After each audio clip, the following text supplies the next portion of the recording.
Negativity is like that annoying neighbor auntie who just barges into your house and tries to sell you a pyramid scheme. Keeping your room disorganized and dirty is like telling that auntie to stay the night. Why would you do that to yourself? The first step of manifestation, cleaning your room. It's that simple. You have to try to believe it. Diwali season is here. It's that time of the year when your parents guilt trip you into cleaning your room. You'll have to do it because it's not like you can escape to work thanks to the lockdown, but it need not be a Herculean task. It can be something that you are automatically motivated to do without anybody forcing you to do it. There is a direct connection between clutter and chaos. But the good news is there's also a great friendship between decluttering and clarity. Your physical environment is a representation of your mental environment. A cluttered, disorganized room attracts more clutter into your life. So when the outside is dirty, that means there is something unfixed and unsorted inside, and you need to fix that ASAP. In today's video, I am going to tell you exactly why you should clean up your room immediately, and I will give you strong reasons why a disorganized environment can impact you in ways that you don't even know. That will motivate you to start cleaning and start clearing up that mess that's been piling on for God knows how many weeks or even months. We have to fix that stagnant energy. So let's begin. You may not realize this, but subtle small things actually affect you in more ways than you can imagine. You may imagine that the clutter around you isn't really impacting you in any way, whereas subconsciously it is creating a lack of clarity in your mind. Just think of it like this. If your physical environment is actually a representation of what your mind looks like, will you still keep it so disorganized and dirty? You won't, right? As the law of attraction principle says, you attract what you are.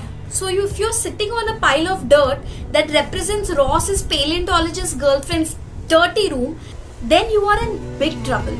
By the way, Friends fans will immediately get this reference.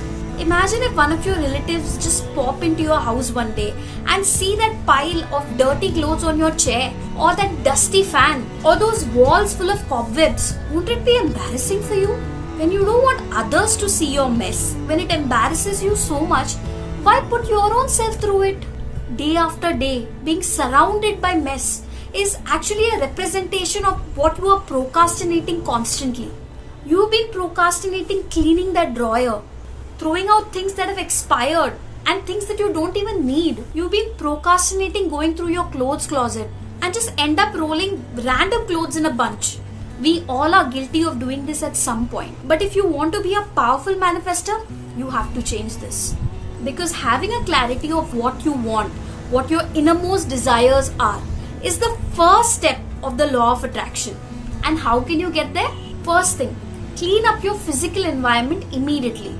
Clean your room. Open your drawers. Discard that expired lipstick that you no longer use.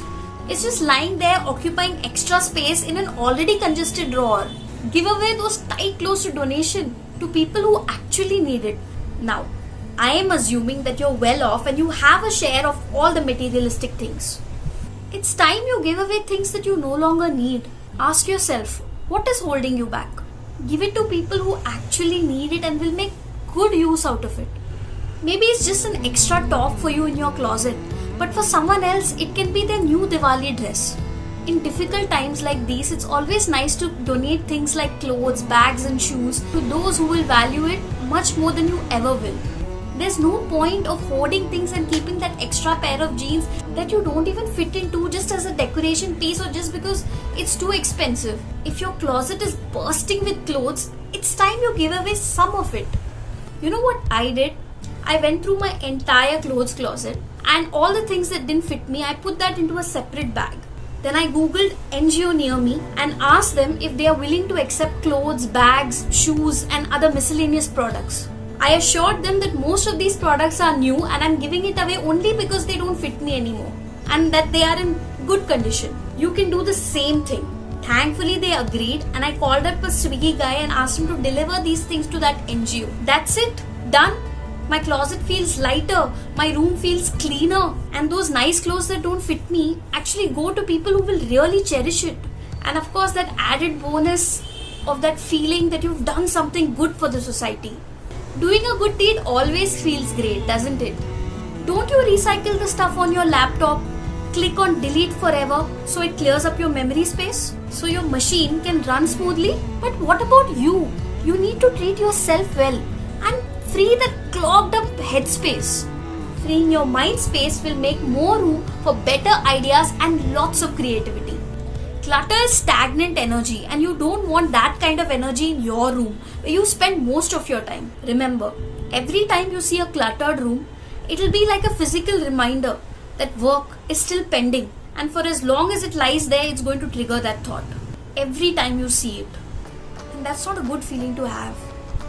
If you want the law of attraction to work for you, you need to ensure that you're happy from within so you attract more of it into your life.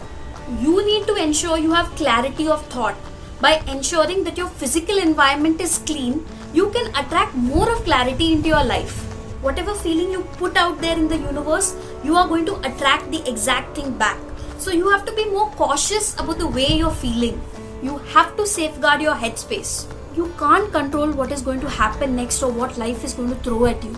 But what you can control is the space around you. So it's time you take charge of the situation. Make your room so spick and span that your mother thinks that she's entered the room of that far off cousin she always compares you to, who is perpetually perfect. I'm telling you, you'll feel like a weight has been lifted off you. You will feel much more lighter when you get rid of those things that you don't need. You will also feel happy that you've donated things to people who need it much more than you.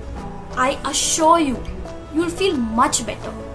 I have personally tried this method, and since it's worked out so well for me, I decided to make an entire video about it. If you want to know how you can manifest anything using the scripting technique, watch this video next. I will see you in the next one. Bye.